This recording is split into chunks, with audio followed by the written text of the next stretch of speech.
Bem-vindos ao canal Corajosos. Prepare-se para viver momentos assustadores com as histórias mais aterrorizantes que você já ouviu. Se você gosta de um bom susto, não se esqueça de deixar o seu like, se inscrever no canal e ativar o sininho para não perder nenhum vídeo novo. E claro, queremos saber suas histórias. Deixe um comentário compartilhando sua experiência macabra e quem sabe ela aparece no próximo vídeo. Agora, feche as portas, apague as luzes e venha se aventurar nas trevas conosco. Se tiver coragem, claro.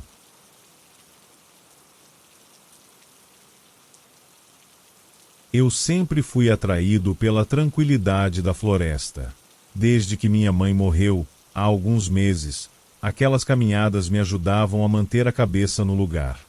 Era como se o som do vento entre as árvores e o cheiro de terra úmida limpassem algo dentro de mim. Naquele dia, no entanto, algo diferente aconteceu. Minha rota era a mesma de sempre, uma trilha pouco frequentada que atravessava um bosque fechado. O caminho era quase sempre vazio, mas eu gostava disso. Parecia que aquele espaço pertencia só a mim. Foi enquanto desviava de uma raiz alta que o vi, um pequeno diário de capa preta jogado no meio da trilha, como se alguém o tivesse deixado cair. Ele não parecia velho. A capa estava intacta, sem arranhões ou sinais de desgaste.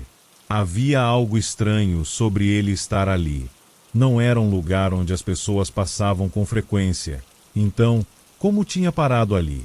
Olhei ao redor, esperando encontrar alguém, mas a trilha estava deserta.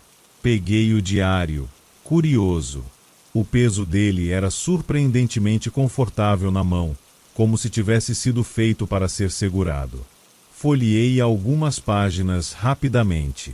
Havia algo escrito, mas não consegui ler de imediato. As letras pareciam embaralhadas, como se meus olhos não conseguissem se concentrar direito. Por algum motivo que não consegui explicar, guardei o diário na mochila e continuei meu caminho. Enquanto caminhava de volta para casa, senti uma inquietação crescente, como se alguém estivesse me observando. Mas sempre que olhava por cima do ombro, via apenas árvores imóveis e o silêncio de sempre. Não sei porquê, mas aquele diário tinha algo de diferente. Cheguei em casa ao entardecer, ainda com o diário na mochila. Minha curiosidade estava crescendo, e eu sabia que precisaria olhar para ele com mais calma. Mas, naquele momento, parecia melhor apenas deixá-lo de lado por um tempo. Cheguei em casa e joguei a mochila no sofá. O diário ficou ali dentro, como uma presença silenciosa e incômoda. Não era como se ele tivesse algum poder estranho, era apenas um caderno, afinal de contas. Mas, por alguma razão, eu não conseguia parar de pensar nele. Depois de comer qualquer coisa e tomar um banho rápido, me rendi à curiosidade. Sentei à mesa da cozinha com o diário à minha frente. Agora, sob a luz clara da luminária, ele parecia ainda mais novo, como se tivesse acabado de ser comprado. Abri na primeira página e li o que estava escrito. Hoje, caminhei pela floresta e encontrei algo interessante. Um diário. Fiquei imóvel. Era exatamente o que eu tinha feito. Minhas mãos começaram a suar, mas continuei virando as páginas. Cada linha descrevia o que eu havia feito naquele dia, desde o momento em que acordei até a caminhada na floresta. Os detalhes eram assustadoramente precisos. Até mesmo a pequena pedra que tropecei no caminho estava mencionada ali. Meu coração disparou. Comecei a folhear as páginas mais adiante, mas tudo estava em branco após o relato do meu dia. Era como se o diário soubesse de mim, mas só até aquele momento. Por um instante, pensei que alguém estivesse pregando uma peça. Talvez um amigo, embora eu não tivesse muitos. Ou alguém me seguiu e anotou tudo. Mas era impossível, não fazia sentido. Eu não havia visto ninguém. Tentei lembrar de alguma explicação lógica, mas minha mente girava em círculos. Fechei o diário e o empurrei para longe. Não queria mais olhar para ele. Mas à medida que o silêncio da noite preenchia o ambiente, uma ideia começou a se formar. E se eu esperasse até amanhã para ver o que aconteceria? Deixei o diário na mesa e fui dormir. Mesmo com os olhos fechados, senti como se ele estivesse me observando. Acordei no dia seguinte com a mente ainda presa ao diário.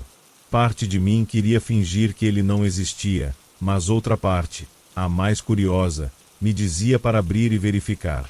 Depois de hesitar por alguns minutos, voltei à cozinha e o encontrei exatamente onde o deixei. Ao abri-lo, senti um arrepio subir pela espinha. Havia uma nova entrada. Hoje, acordei com um misto de curiosidade e medo. Não queria olhar para o diário, mas a vontade foi maior. Depois, derramei café na mesa enquanto tentava limpar a mente. Levantei os olhos da página, tentando entender o que lia. Não fazia sentido. Aquilo estava descrevendo meus pensamentos e ações antes mesmo de acontecerem. Com as mãos tremendo, fechei o diário e tentei esquecer o que tinha lido. Fui preparar um café para clarear as ideias. Mas, quando me sentei à mesa, bati o copo sem querer. O líquido quente se espalhou por toda a superfície, exatamente como o diário havia descrito. Fiquei paralisado. Era coincidência. Tinha que ser. Talvez eu estivesse tão influenciado pelas palavras que tinha feito aquilo inconscientemente. Mas, ao mesmo tempo, sentia que não havia nada de acidental naquele derramamento. Passei o dia observando o diário de longe, resistindo à tentação de abri-lo de novo. No entanto, no fim da tarde, a curiosidade venceu. Precisava saber mais. Havia outra nova entrada.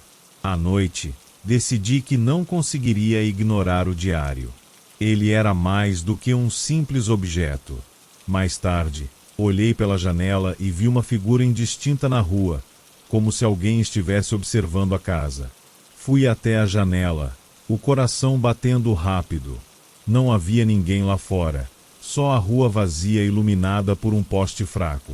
Mas não consegui me livrar da sensação de que algo estava profundamente errado. Naquela noite, antes de dormir, guardei o diário na gaveta da escrivaninha. Tentei me convencer de que não havia nada de sobrenatural acontecendo. No entanto, uma parte de mim sabia que o diário ainda tinha mais a revelar. No dia seguinte, acordei com uma sensação estranha. Não era cansaço, mas algo mais profundo, como se minha mente estivesse cansada de lutar contra uma força invisível. O diário continuava na gaveta, mas sua presença parecia preencher o quarto, como se ele estivesse vivo. Lembrei-me das entradas do dia anterior e decidi testar algo. Hoje, eu faria tudo diferente. Planejei meu dia nos mínimos detalhes, escolhendo cada ação de forma deliberada. Não tomaria café. Não ficaria em casa. Passearia pela cidade, algo que raramente fazia. Antes de sair, abri o diário. Novas palavras estavam lá, esperando por mim. Lucas decidiu ignorar o diário. Tentou sair de sua rotina, mas tudo levou de volta ao mesmo lugar. No fim, o dia não terminou como ele esperava. Meu estômago revirou, mas continuei com o plano. Saí de casa, caminhando pelas ruas sem rumo definido. Passei horas vagando, explorando lugares onde nunca tinha estado antes. Apesar disso, algo parecia sempre me puxar de volta, como se um fio invisível me conectasse ao diário. Por volta do meio-dia, sentei em um banco na praça central, exausto. Enquanto respirava fundo, olhei ao redor e vi algo que me fez congelar.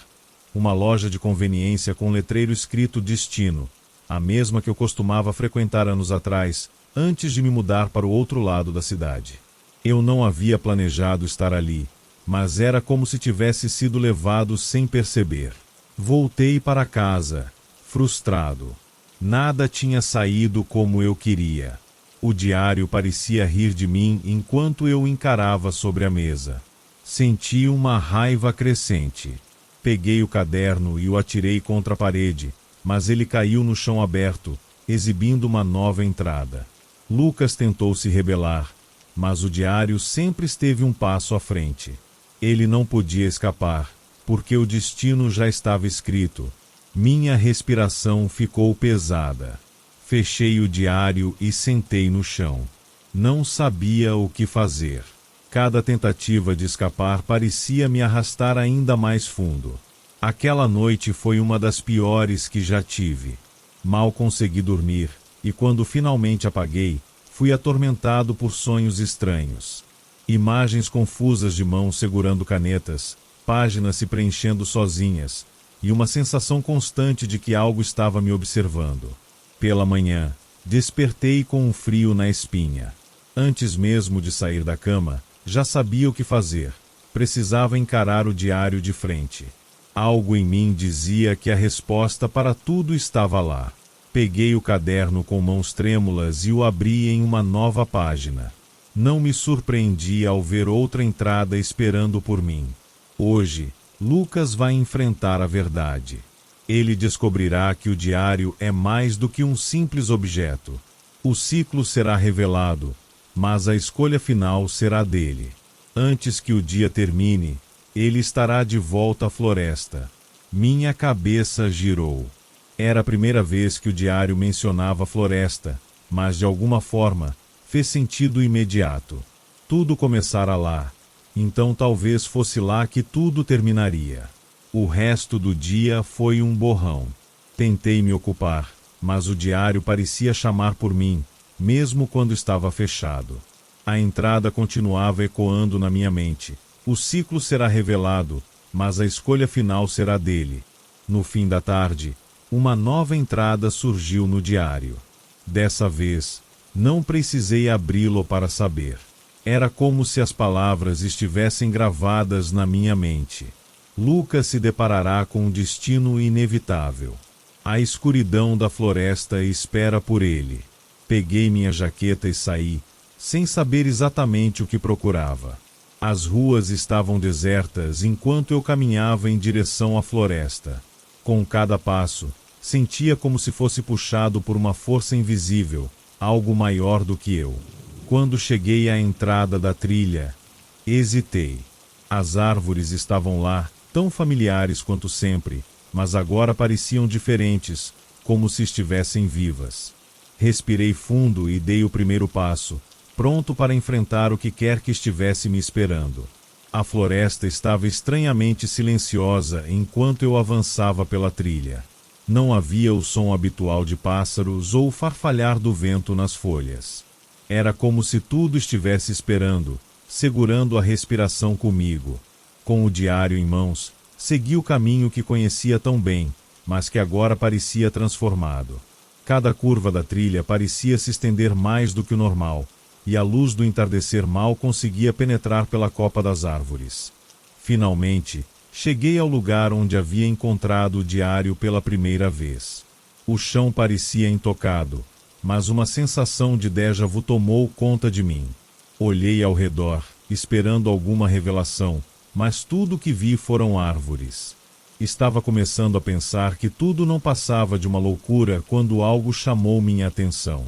Havia uma figura parada à distância, quase camuflada entre os troncos. O coração disparou, mas eu não conseguia desviar o olhar. Era como se meus pés estivessem grudados ao chão. Quem está aí? Minha voz saiu mais fraca do que eu esperava. A figura não respondeu, mas começou a se mover em minha direção. Conforme se aproximava, percebi que não era uma pessoa. Era algo errado. Seus contornos eram indistintos, como se sua forma mudasse constantemente. O diário começou a esquentar em minhas mãos, e quando olhei para ele, vi que as páginas estavam se preenchendo sozinhas. As palavras surgiam rápido demais para eu ler, mas uma frase se destacou, escrita em negrito na parte inferior da página aberta. Lucas, o ciclo só termina com sua escolha. De repente, entendi. O diário não era um simples objeto, mas uma espécie de vínculo, uma conexão entre mim e aquela entidade. Ele registrava minha vida porque eu era parte dela. Que escolha! Gritei, olhando para o ser que agora estava parado a poucos metros de mim. O ser não respondeu com palavras, mas na minha mente, uma imagem clara surgiu. Eu, deixando o diário ali, exatamente onde o havia encontrado. Se eu deixasse o diário, talvez tudo terminasse. Talvez pudesse voltar à minha vida normal. Mas e se eu fosse apenas mais um, deixando o ciclo para outra pessoa encontrar? E se a próxima pessoa também fosse consumida por ele? Olhei para o diário mais uma vez. A capa preta parecia me encarar, esperando minha decisão. O ser diante de mim, essa figura indistinta, parecia me observar de uma forma que não conseguia explicar. Eu podia sentir uma pressão crescente, como se o ar ao meu redor estivesse ficando mais espesso. A presença dele, ou dela, ou o que quer que fosse, estava me sufocando lentamente, mas ao mesmo tempo, havia uma estranha sensação de calma, como se eu estivesse prestes a alcançar uma verdade que, de alguma forma, sempre soubera. Com o diário ainda nas mãos, os dedos trêmulos tocando suas páginas quentes, comecei a compreender. A entidade não era uma força externa, mas algo que estava em mim, sempre esteve. Eu era parte do ciclo. Não era apenas o diário que me controlava, mas o próprio destino que me amarrava a ele. A pergunta não era como terminar esse ciclo, mas se eu deveria. A escolha que o diário mencionava não era uma fuga. Não era uma maneira de escapar daquilo que parecia inevitável. A escolha era aceitar a continuidade ou interromper a própria linha do tempo. Se eu deixasse o diário na floresta, outro tomaria o meu lugar, e o ciclo continuaria. Mas se eu o destruísse, não havia garantias. Eu olhei para o ser à minha frente, que agora parecia menos ameaçador e mais compreensivo. Suas formas se suavizavam, e no fundo, eu podia jurar que percebia uma tristeza nos movimentos lentos e fluidos. Ele também estava preso a isso. Fechei os olhos por um momento. A floresta estava em silêncio absoluto, e até o vento parecia hesitar. Segurei o diário com força, e, finalmente, minha decisão se fez clara. Não importava o que aconteceria depois, mas eu não queria que esse ciclo continuasse. Eu escolho. Falei com voz baixa, quase como uma oração. Eu escolho o fim. Com um gesto rápido, atirei o diário no chão e pisei sobre ele. O som da capa se rasgando ecoou pela floresta, e a sensação de peso, que me acompanhava há tanto tempo, desapareceu como se um fardo tivesse sido retirado. O ser à minha frente desapareceu em um suave brilho de luz, sem fazer barulho, como se tivesse se dissolvido no ar. A floresta, agora, parecia mais leve, mais natural. O vento começou a soprar novamente, e os sons dos pássaros voltaram. Fiquei ali por um tempo, observando o pedaço de papel rasgado que um dia foi o diário. Sabia que, ao destruir aquele vínculo, eu não apenas rompera o ciclo para mim, mas também para todos aqueles que, como eu, tinham sido consumidos por ele. Quando finalmente me virei para ir embora, a trilha à minha frente parecia mais clara. A floresta, que antes me assombrava, agora parecia acolhedora. Eu não sabia o que o futuro me reservava, mas sabia que eu tinha feito a única escolha que poderia fazer. E, ao sair da floresta, uma última entrada apareceu na minha mente.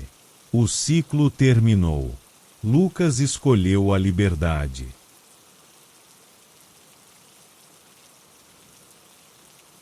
Quando você chega a um ponto na vida onde tudo o que já conquistou parece insignificante, você começa a se perguntar o que ainda falta.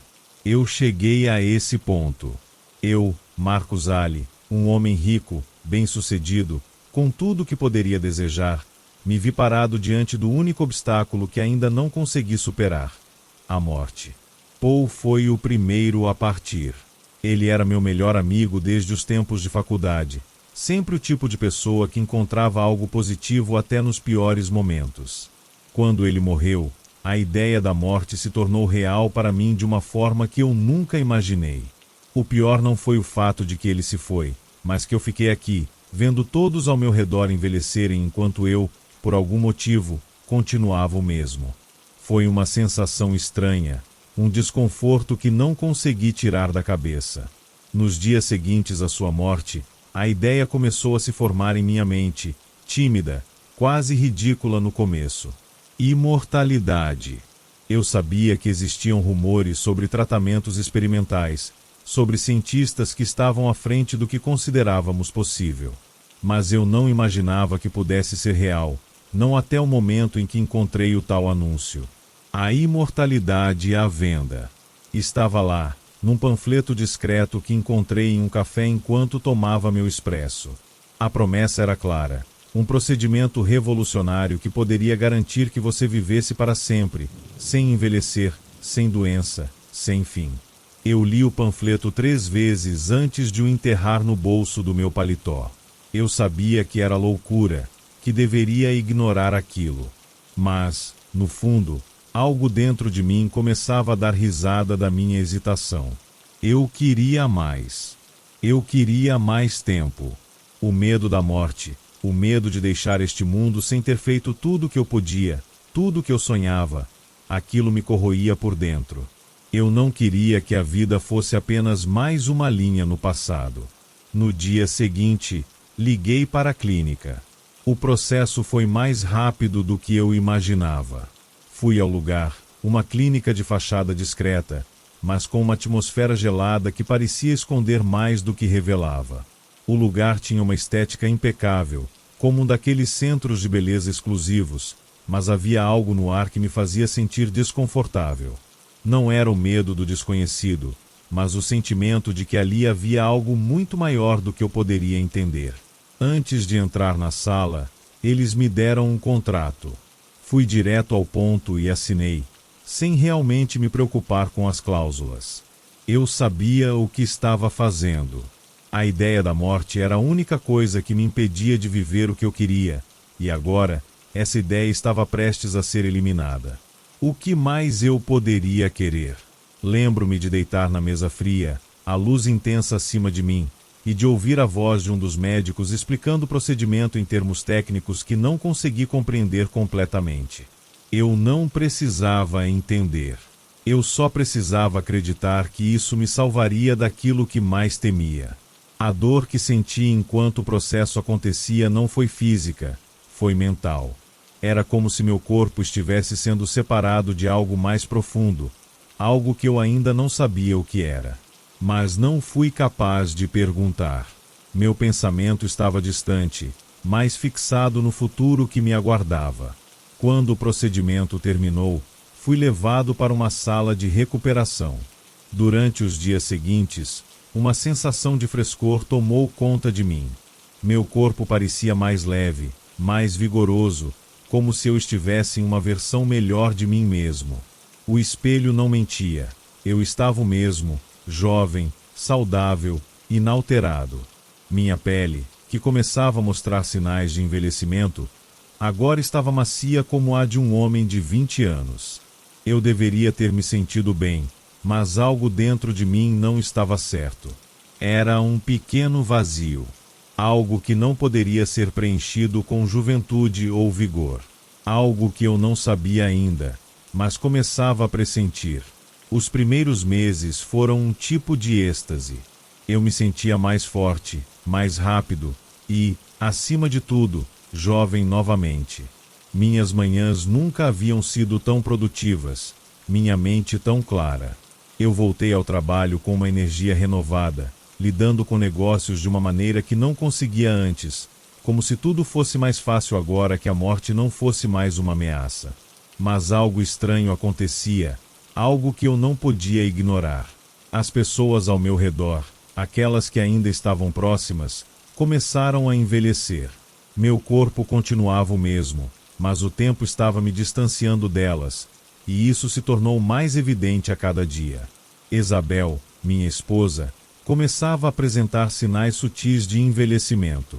Eu via as pequenas rugas ao redor dos seus olhos, os fios de cabelo grisalhos, e sentia um peso em meu peito, um peso que não conseguia entender.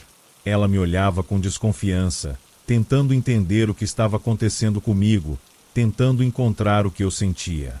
Mas eu não sabia o que estava acontecendo comigo, não de verdade. Eu sentia uma desconexão com todos ao meu redor. Antes, eu me importava com a vida deles, com o que acontecia com aqueles que estavam ao meu lado. Agora, parecia que tudo estava se desfazendo, e eu só observava, como se fosse um espectador de uma peça de teatro, mas sem ser capaz de me conectar com a trama. Isabel falava sobre envelhecer, sobre nossas vidas juntos, mas eu não conseguia sentir mais o que sentia antes. Não havia emoção em mim, não havia o desejo de fazer promessas, de compartilhar nossos planos para o futuro. Eu já não via o futuro como algo que nos pertencia, como algo que fosse importante. O futuro não existia para mim. E, mesmo com toda essa nova juventude, a solidão se instalou em mim. Eu passei a me afastar de todos. Meus amigos, meus colegas de trabalho, e até mesmo Isabel. Cada um deles estava envelhecendo, estava indo em direção ao fim, enquanto eu permanecia o mesmo. Não me sentia mais ligado a ninguém, como se meu tempo tivesse parado. Mas, mesmo assim, não conseguia ir embora, não podia escapar da prisão que me construíra. A imortalidade não trouxe a paz que eu pensava. Trouxe o vazio. O silêncio entre Isabel e eu começou a se tornar mais pesado com o passar do tempo. Eu via como ela tentava manter o casamento, como ela ainda se importava. Mas eu já não sabia como fazer parte disso. A dor que eu sentia não era física, mas era ainda mais cruel. Era a sensação de não conseguir me conectar com ela, de não saber como olhar para ela e dizer que ainda a amava. Cada conversa parecia vazia. Quando ela me olhava, eu via uma mulher envelhecendo, mas eu continuava igual. Não havia mais ponto de encontro entre nós. Foi numa noite, depois de mais um jantar em silêncio, que ela finalmente falou o que vinha guardando. Estávamos sentados na sala de estar, e ela me encarou com aquele olhar familiar, o olhar que eu costumava amar. Mas agora, parecia que ela me via pela última vez. Marcos, o que está acontecendo com você? Ela disse, a voz quebrando no meio da frase. Você está distante, está me deixando sozinha. Não podemos viver assim. Eu não sei mais quem você é. Aquelas palavras cortaram algo dentro de mim. Eu sabia o que ela queria dizer, mas não sabia como responder. Eu não sabia quem eu era mais. Não depois do que fiz. Não depois do que me tornei. Eu me afastei dela sem dizer nada, sem explicar. As palavras me faltavam. Nos dias seguintes, o silêncio entre nós aumentou, até que, finalmente, ela veio até mim com algo que eu já sabia que estava por vir. Ela pediu o divórcio. Eu não senti raiva, não senti tristeza. Eu simplesmente senti que ela tinha razão. Ela merecia algo mais, algo que eu não podia oferecer. Ela merecia alguém que pudesse amá-la como ela precisava ser amada, alguém que pudesse envelhecer ao seu lado. Eu não podia mais fazer isso. Eu não podia mais fazer nada. Eu olhei para ela, e tudo o que eu consegui dizer foi, eu entendo.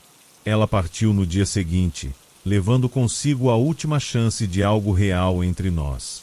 Eu estava sozinho agora, com minha imortalidade, e o peso do vazio só aumentava. A morte de Paul foi o golpe final. Quando recebi a notícia, uma sensação de desesperança tomou conta de mim. Ele já estava doente há meses, mas a realidade de sua morte me atingiu com uma força que eu não estava preparado para enfrentar.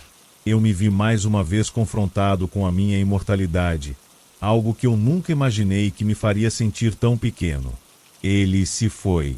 Paul, meu amigo, o único que realmente compreendia minha obsessão com o tempo, com a morte, estava morto. E eu, que teoricamente tinha tudo o que precisava para escapar desse destino, estava ali, paralisado, sem saber como lidar com a ausência dele. Eu fui ao funeral, mas nada parecia real. Eu olhava para o caixão e via o corpo de Paul ali, o homem que eu conhecia tão bem, agora reduzido a uma forma sem vida. E eu, olhando para ele, me senti mais vivo do que nunca, mas, ao mesmo tempo, mais distante da vida do que nunca. O que eu ganhei com a imortalidade? O que havia de valioso em estar aqui, vendo todos à minha volta desaparecerem enquanto eu permanecia o mesmo? O que eu estava fazendo com meu tempo? Como poderia viver sem as pessoas que eu amava? Após o funeral, eu fui até o local onde tudo começou, a clínica. Eu não sabia o que queria exatamente. Talvez uma explicação, talvez um pouco de conforto, talvez a esperança de que havia uma solução para o que eu estava vivendo. Mas, ao chegar lá, encontrei as portas fechadas. A clínica estava abandonada, as luzes apagadas, os funcionários desaparecidos.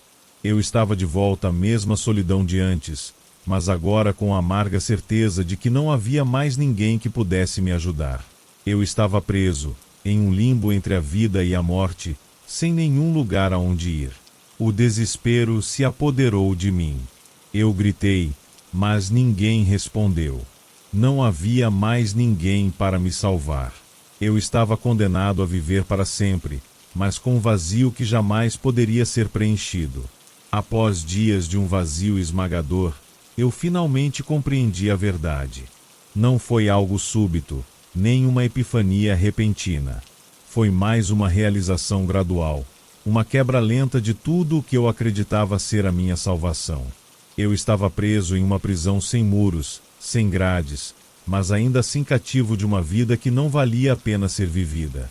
Eu passei semanas sem realmente sair de casa, perdido nos meus próprios pensamentos, refletindo sobre a imortalidade, sobre o que realmente havia conquistado com ela.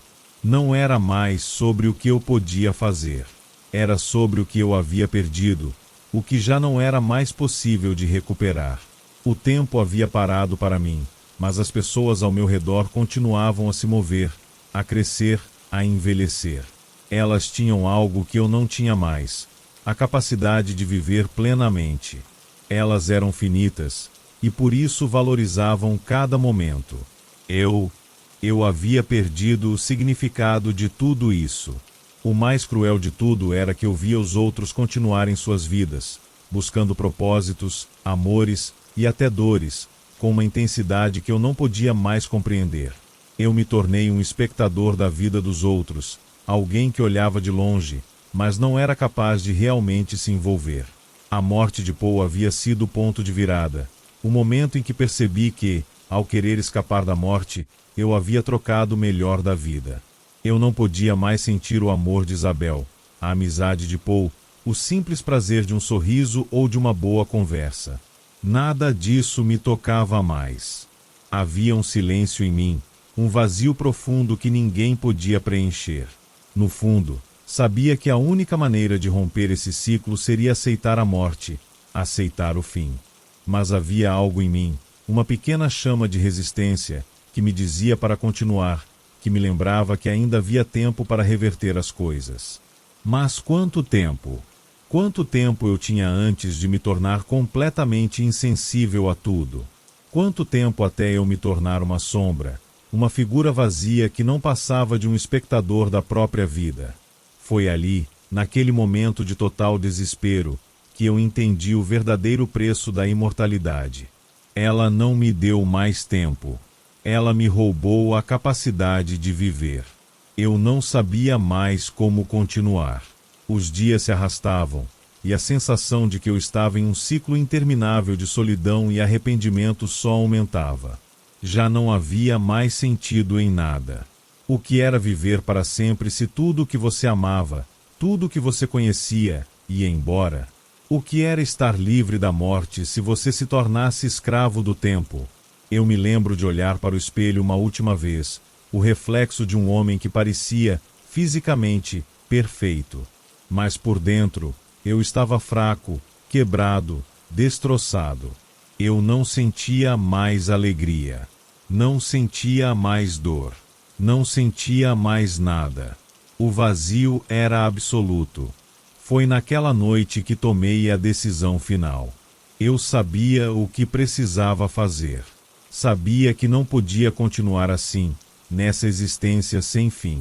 A verdade era cruel, mas ela estava finalmente clara para mim. A imortalidade não era uma bênção. Era uma maldição, uma mentira.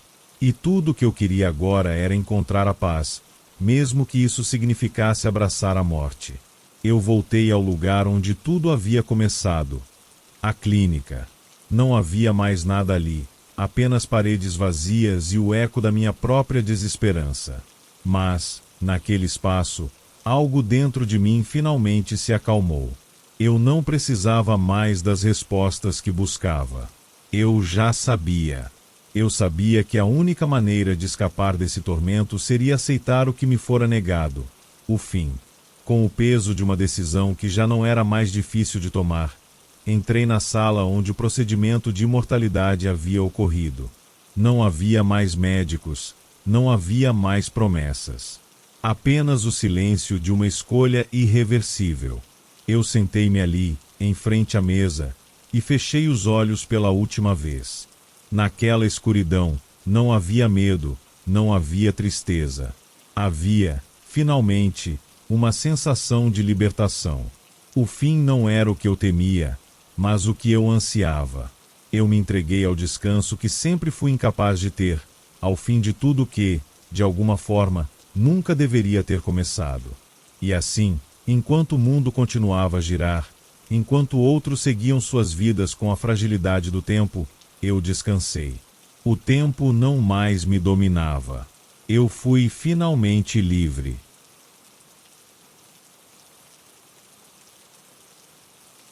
A casa ainda respira clara. Cada canto, cada móvel, cada parede, parece guardar um fragmento seu. Às vezes, quase consigo ouvir sua risada ecoando pelas salas vazias, ou sentir o perfume de seu shampoo no ar, como se ela estivesse ali, preparando o café da manhã.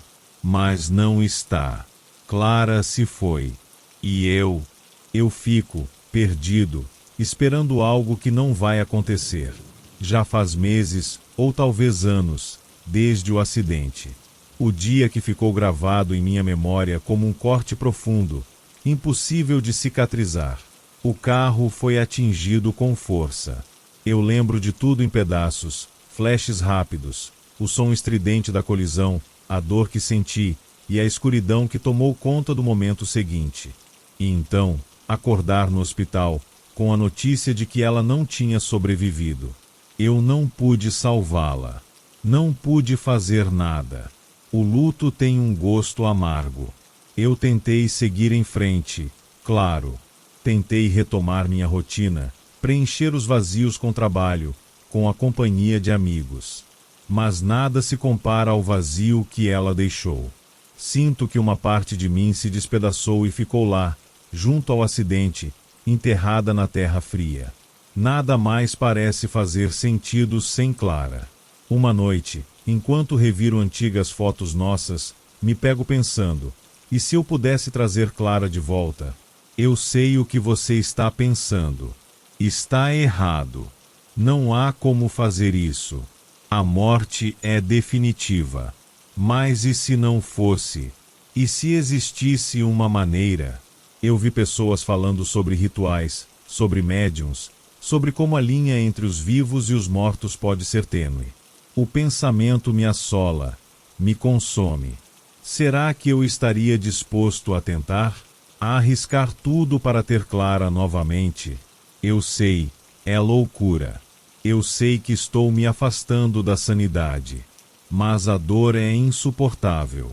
Eu preciso dela de volta. Não importa o que tenha que fazer. Mesmo que eu tenha que invocar forças que não compreendo. No fundo, o que mais me assusta não é a possibilidade de falhar. O que me apavora é o medo de que ela, de alguma forma, me observe do outro lado, sentindo o mesmo vazio que eu. Que ela esteja esperando, assim como eu, um sinal de que posso fazer algo para corrigir tudo. Para nos dar uma segunda chance. Eu estava determinado a encontrar uma maneira. E, se tivesse que pagar o preço para fazer isso, então que assim fosse. Foi em uma noite sem luar que encontrei Helena. Eu não sabia o que esperava ao procurar, mas algo dentro de mim insistia para que eu não parasse. Cada passo na busca por respostas me afastava mais da realidade que conhecia, mergulhando-me em um abismo onde as possibilidades eram infinitas e assustadoras. Helena não era como os médiuns comuns que vi em filmes ou li sobre em livros. Havia algo nela que parecia genuíno, uma aura inquietante, mas ao mesmo tempo acolhedora. Ela disse que havia sentido a dor que eu carregava, como se a própria essência da minha angústia tivesse se filtrado até ela. O simples fato de ouvir isso me fez acreditar. Quando ela falou, eu escutei, absorvi suas palavras como se fossem a única coisa capaz de aliviar minha dor. Você está procurando por algo perigoso, ela disse logo no começo, seus olhos fixos nos meus, tentando ler cada linha da minha alma. A morte não pode ser revertida. O que você deseja vai muito além do que sua mente pode suportar. Eu sabia. Claro que sabia. Mas havia uma força em mim, algo incontrolável, que não me permitia retroceder. Eu preciso tentar, eu respondi, minha voz quebrando, mas firme. Não consigo viver assim. Não consigo viver sem ela. Helena suspirou, os dedos tocando suavemente uma vela acesa sobre a mesa. O cera derretida formava círculos, como se movesse por vontade própria. Então, você já tomou sua decisão. Mas lembre-se, o que você busca pode ser pior do que a perda. Eu queria ignorar suas palavras, mas não podia. Algo dentro de mim sabia que estava à beira do precipício. E, no entanto, continuei. Nós marcamos o dia e a hora. Ela me deu um pequeno livro, com palavras antigas e incompreensíveis, que eu deveria recitar. O ritual seria simples, ela disse, mas poderia ter repercussões além da minha compreensão. Eu não queria me preocupar com isso. Nada mais importava além de trazer Clara de volta. Eu estava tão obcecado pela ideia que não percebi o peso das palavras de Helena, nem o olhar de preocupação em seu rosto. Quando chegou o momento, ela me guiou até um quarto escuro, onde a única luz vinha da vela que estava acesa no centro de um círculo marcado no chão. A tensão no ar era palpável, e eu senti a sala vibrar com uma energia que eu não podia compreender. O cheiro de incenso era forte, quase enjoativo, mas eu respirei fundo e comecei a recitar as palavras do livro, palavras que faziam meu estômago revirar a cada sílaba. A vela tremeluziu, e o ar ao redor de nós parecia congelar. A sensação era inconfundível, algo estava se movendo, algo estava se abrindo. Mas eu não sabia o que seria. Helena estava ao meu lado, em silêncio, observando, sua expressão impassível. O que aconteceu depois, no entanto, foi algo que eu não poderia prever. Uma presença começou a se formar no centro do círculo. Eu não via uma forma definida, apenas uma sombra espessa que se expandia, como se a própria escuridão tivesse tomado forma. Um arrepio percorreu minha espinha, mas eu não parei. Não podia parar. E então, eu a vi. Clara. Ou pelo menos, parecia ser ela. Era como se tudo ao meu redor tivesse se tornado irrelevante. Ela estava ali, de pé, no centro do círculo, com os olhos fixos nos meus. Não conseguia entender o que estava acontecendo, mas não queria questionar. Ela estava de volta. Clara estava de volta. Mas algo estava errado. Algo na maneira como ela me olhava, como seus lábios se curvavam em um sorriso que eu não reconhecia. Era ela. Mas não era. Eu não sabia como, mas já sentia uma diferença. Algo estava se espalhando no ar, um silêncio profundo, e o medo começou a crescer dentro de mim. Helena olhou para mim com uma expressão de pesar. Você não pode trazer alguém de volta, ela disse baixinho. Você trouxe outra coisa. E agora, ela está aqui. Ela estava ali, diante de mim. Clara, ou o que eu acreditava ser Clara, estava de volta. Seus olhos, tão profundos e familiares, estavam fixos em mim, mas havia algo neles que me fazia sentir um calafrio. Eu sabia que era ela, mas algo estava diferente. Havia uma distância, uma frieza, como se a alma que eu amava tivesse sido substituída por algo vazio. Clara. A palavra escapou dos meus lábios com um misto de alívio e desespero. Eu a chamei como se ela pudesse me ouvir, como se fosse a mesma pessoa que compartilhou minha vida por tanto tempo. Ela sorriu, mas o sorriso era forçado, algo que eu nunca vi nela antes. Seus olhos brilharam por um instante, mas a luz não parecia vir de dentro dela, como antes. Era como se ela estivesse apenas imitando a forma dela. O toque em minha mão, que eu tanto ansiava, foi gelado, distante. Algo não estava certo. Você não me abandonou, Carlos, ela disse, sua voz suave, mas com uma entonação que me fez hesitar. Não era a voz de Clara. Não era a mesma suavidade, o mesmo calor. Mas eu queria acreditar. Eu precisava acreditar. Mas as pequenas diferenças começaram a se acumular. Ela não se lembrou de alguns detalhes simples sobre nós, momentos que compartilhamos, aquelas pequenas coisas que só ela saberia. Sua memória parecia fragmentada, como se estivesse preenchendo lacunas com coisas que não eram verdadeiras. Ela não lembrava da viagem à praia no nosso aniversário de 5 anos de casados, nem da nossa conversa sobre os filhos que nunca tivemos. Eu queria acreditar que isso era apenas confusão, que o impacto da morte tinha feito com que ela esquecesse algumas coisas. Talvez fosse isso. Talvez a morte tivesse feito com que ela perdesse parte de si mesma. Mas o que me fez hesitar, o que me fez dar um passo para trás, foi o olhar. Clara nunca me olharia daquele jeito. Ela me olhou com uma frieza que nunca havia existido nela. Eu a conhecia de todos os jeitos possíveis, mas esse olhar não era dela. Clara, você está bem? Perguntei, a voz tremendo, uma preocupação que eu tentava disfarçar. Ela apenas sorriu, mas não era um sorriso reconfortante.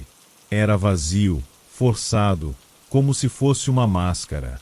Estou bem, ela respondeu, sua voz agora mais fria. Agora que você está aqui, eu queria acreditar, mas uma sensação estranha me consumia. Eu queria abraçá-la, sentir o calor dela, mas quando meus braços se estenderam, ela recuou, como se a proximidade me incomodasse.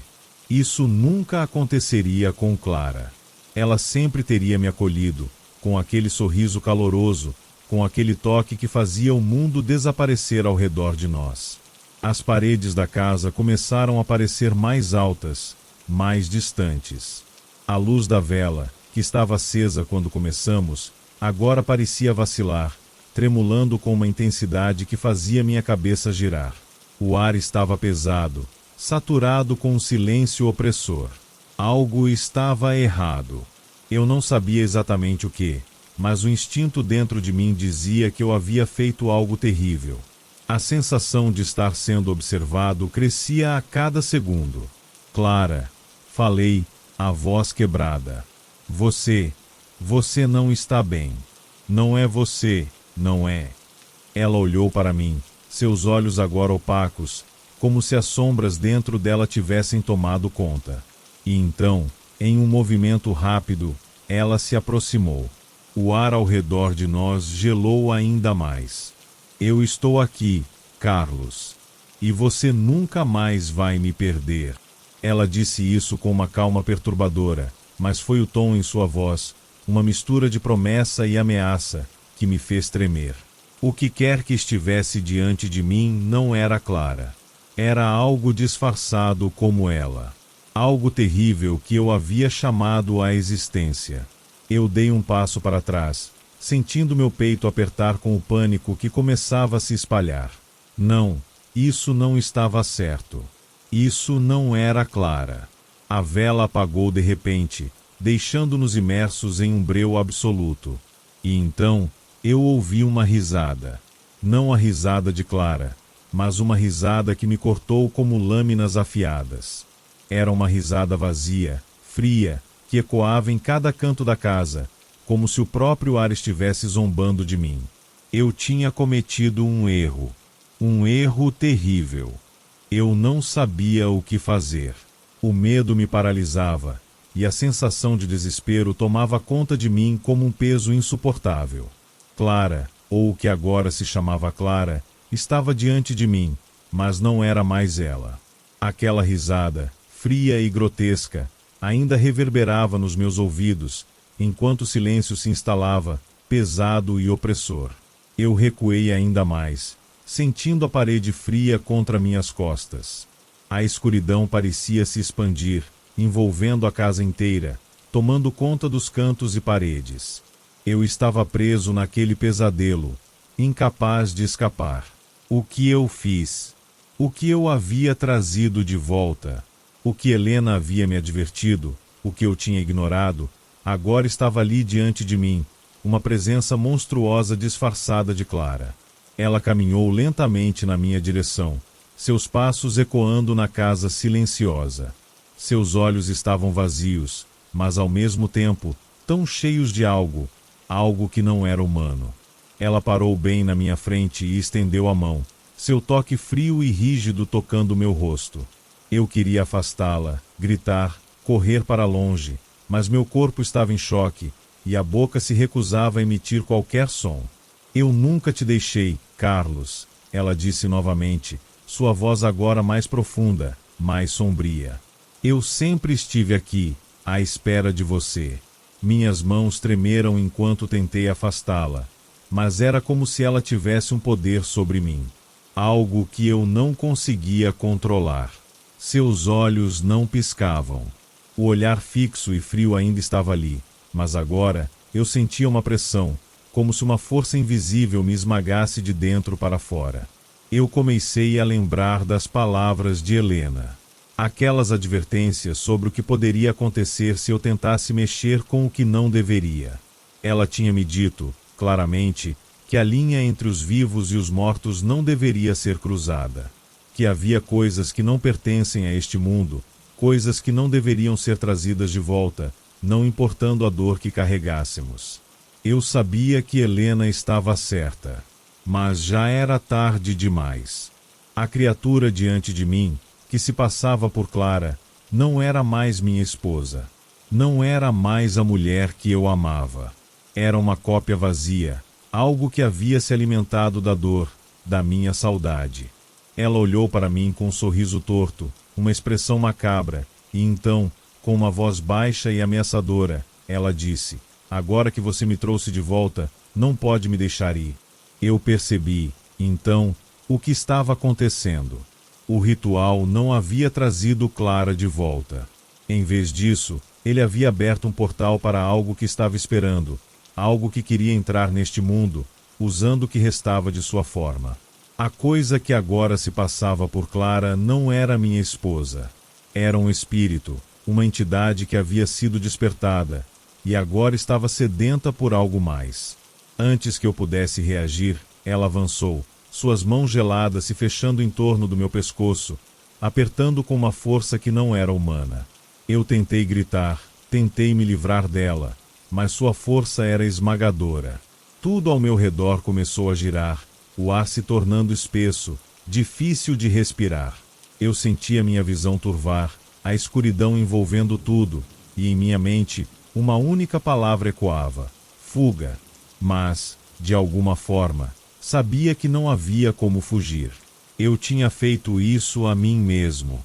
Eu tinha chamado isso para minha vida, e agora não havia mais saída. O que quer que tivesse se apoderado de Clara, o que quer que estivesse possuindo o corpo dela, não iria me deixar ir tão facilmente. Eu fechei os olhos, sentindo a pressão em meu pescoço aumentar, a dor tomando conta de mim. Mas, antes que eu desmaiasse, ouvi uma voz. Não era a de Clara, mas a de Helena, distante, mas clara. Você fez um acordo com o mal, Carlos, ela disse, sua voz ecoando em minha mente. Agora, Ele vai cobrar o preço. E com isso, tudo escureceu. Quando acordei, minha visão estava embaçada, o corpo fraco, como se tivesse sido drenado de toda a minha energia. Minhas mãos estavam tremendo, e a sensação de sufocamento ainda estava presente, como se um peso invisível pressionasse meu peito. Eu estava de volta a casa, mas tudo parecia diferente. O ar estava denso, carregado de uma tensão que eu não conseguia explicar. A escuridão parecia mais espessa, mais opressiva, e as paredes pareciam se aproximar, como se a própria casa estivesse se fechando ao meu redor. Lá fora, o vento uivava com força, batendo contra as janelas, mas dentro da casa havia um silêncio profundo, um silêncio que fazia o medo crescer em meu peito. A sensação de que algo estava errado me consumia, e eu não sabia o que fazer. O que eu vi antes de desmaiar? Clara, ou a coisa que se passava por ela? O toque frio, as palavras ameaçadoras. Eu sentia minha mente se esvair ao tentar lembrar dos detalhes, mas a imagem dela estava gravada na minha mente, como uma marca impossível de apagar. Eu tentei levantar, mas as pernas estavam fracas. Meu corpo estava exausto, como se tivesse lutado por minha vida contra algo que eu não compreendia. Quando olhei ao redor, percebi que estava sozinho. A casa estava silenciosa demais, sem a presença dela, sem a sensação de que algo estava se movendo. Mas eu sabia que não estava sozinho. Algo ainda estava lá. Algo que não deveria estar. Foi então que eu ouvi um som distante, um arranhar, como se algo estivesse sendo arrastado no chão.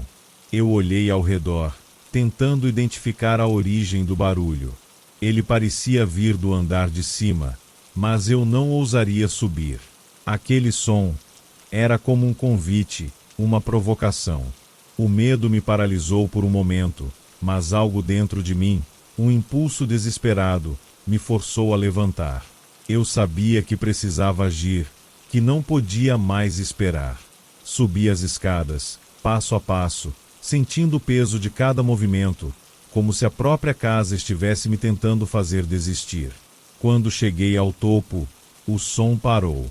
O silêncio voltou a tomar conta de tudo, mas agora havia algo mais no ar. Uma presença. Eu me movi devagar, com cautela, ouvindo cada estalo das tábuas do chão sob meus pés. Cheguei até o quarto onde Clara e eu passamos tantos momentos felizes. O quarto parecia intocado, mas ao mesmo tempo, não era o mesmo. O ar estava pesado, e uma sensação de frio intenso me envolveu assim que entrei. Então, eu a vi. Ela estava lá. Clara, ou o que restava dela, estava sentada na beira da cama, olhando para mim com aquele sorriso vazio. Os olhos dela estavam sem vida, mas havia algo ali, uma profundidade estranha, como se ela estivesse me observando, esperando algo de mim. Eu não sabia se queria ver mais, mas não podia fugir. Não agora. Você não pode se livrar de mim, Carlos, ela disse, com uma voz que já não tinha qualquer vestígio de humanidade. Você me trouxe de volta, e agora será meu para sempre. A criatura levantou-se, seus movimentos lentos e desconcertantes, como se estivesse aprendendo a andar novamente, como se seu corpo estivesse em desacordo com sua própria existência. Ela caminhou até mim, e o ar ao redor de nós se congelou.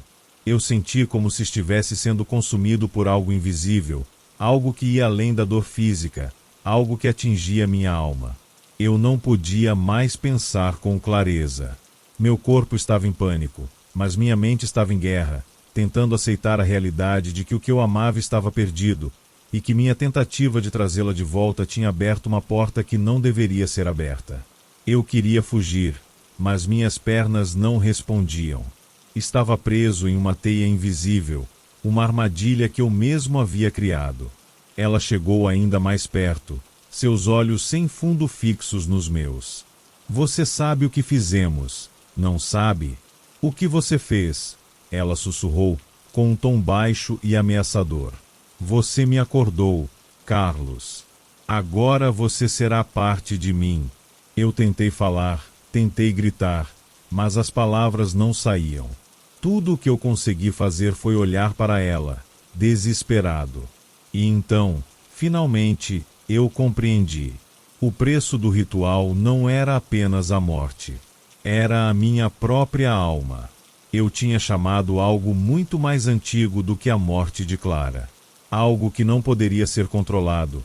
Algo que agora possuía o corpo dela e queria me arrastar para o mesmo destino.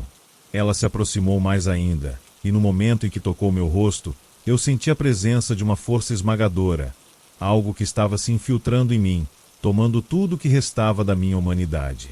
E então, as palavras de Helena ecoaram na minha mente, com uma clareza que cortou minha alma como uma faca.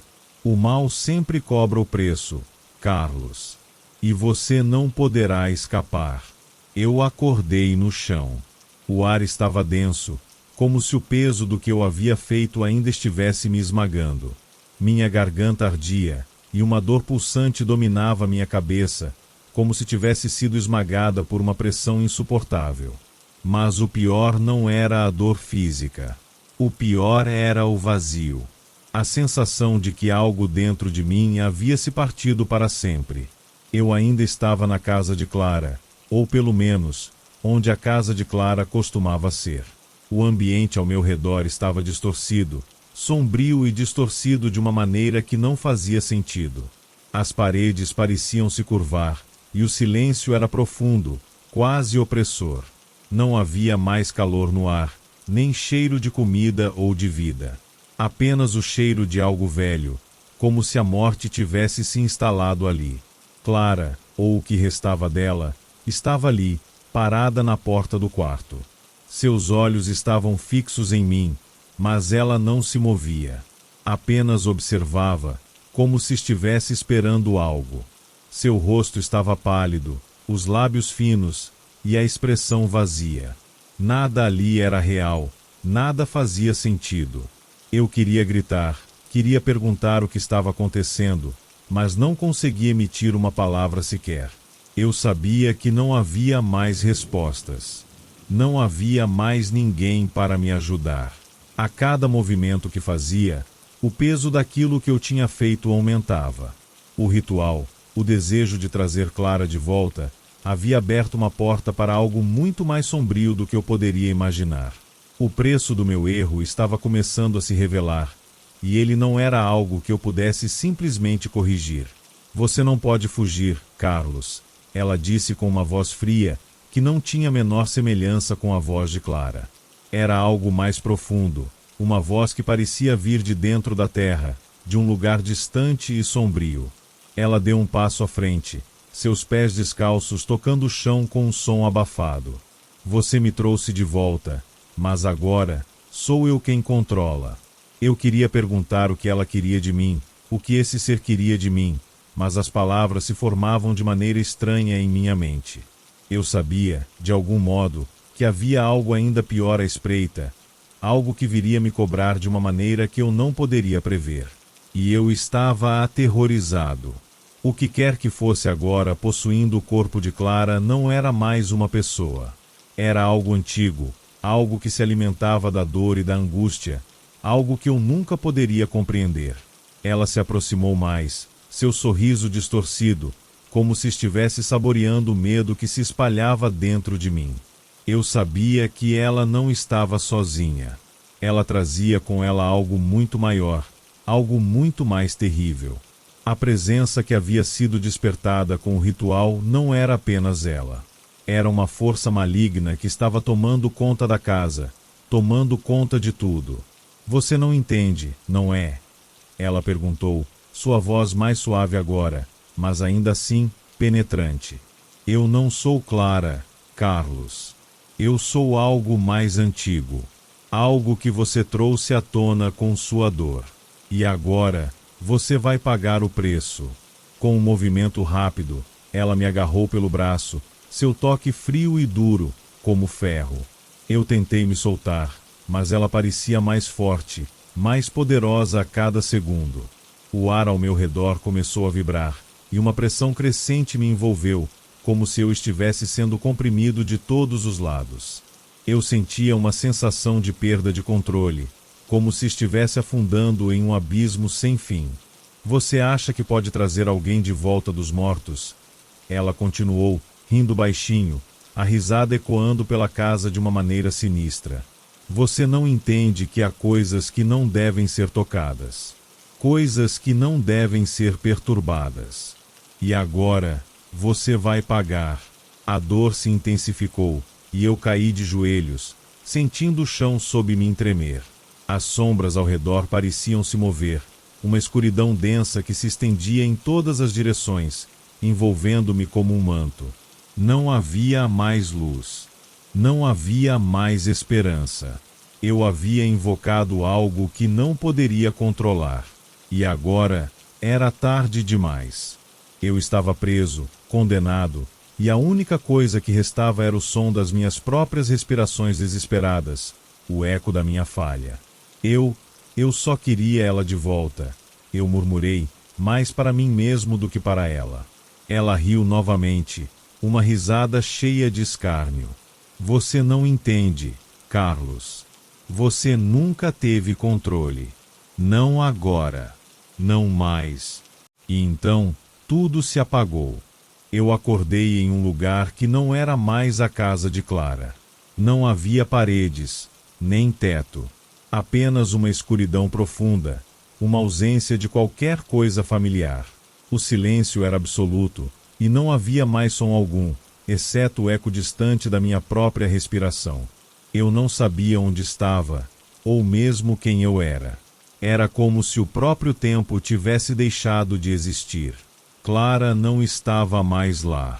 Não o que restava dela, não aquele ser que havia tomado seu corpo e me torturado com promessas vazias. Mas eu sabia que ela estava por perto, em algum lugar, espreitando nas sombras, como uma lembrança que nunca poderia apagar. O que eu trouxe de volta não era Clara.